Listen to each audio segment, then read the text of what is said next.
खरं तर हा जो रोड आहे पुणे नाशिक महामार्ग, हा रोड नाशिककडनं येतो आणि नारायणगाव पुण्याच्या दिशेने जातो. आणि आज दुपारच्या दरम्यान एक जो कार चालक आहे, खरं तर त्याचं कारचं नियंत्रण सुटलं आणि कार रस्त्याच्या कडेला असणारी हा जे घर आहे, एक घरावर जाऊन आदळली. आणि आपण जर पाहिलं तर घराचं मोठ्या प्रमाणात या ठिकाणी नुकसान देखील झालेलं आहे. जी बाजूची पडवी असते त्या पडवीवर कार आदळली, भिंत तुटली, कौलं तुटली, वाशे तुटली, बरंच नुकसान झाले घराचं. हे घराचे मालक आता माझ्यासोबत आहेत. बाबा नमस्कार, नाव काय तुमचं? ताबाजी रामचंद्र चौगुले. बरं, नेमकी काय घटना झाली? हे मला त्याबाबत काही सांगता यायचं नाही, कारण मी आळे फाट्यावर होतो.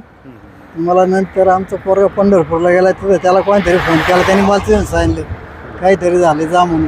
तर मी हे सगळं झाल्यावर आले. आता तुम्ही तर राहत नाही का आता? नाही नाही, आम्ही पुढं राहत होतो. आता हे पद शेतीतलं वस्तीवरचं घर तोडतं तुम्ही. हां,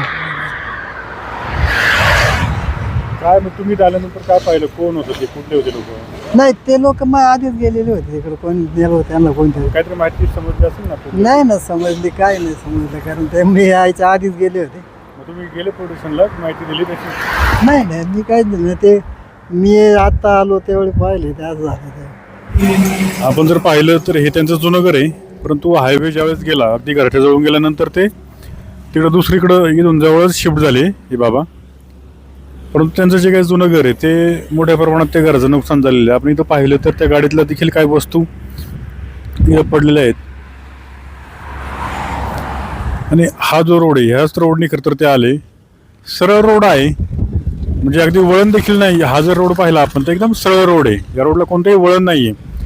असं असताना कदाचित ते चालकाचं वाहनावरील नियंत्रण सुटलं असावं. सुटल्यानंतर रस्त्याच्या कडेला हे जे घर आहे, म्हणजे आपण जर पाहिलं तर थेट जंप केली इकडनं त्या कार चालकानं आणि थेट घरावर गाडी जाऊन आदळली. आदळल्यानंतर इथं आपण पाहतोय की प्रचंड मोठ्या प्रमाणात घराचं नुकसान झालेलं आहे. बाबा देखील इथं नव्हते, बाबांना ही घटना सगळी आल्यानंतर समजली. हा सरळ रोड आहे, रोड देखील अतिशय सुंदर आहे.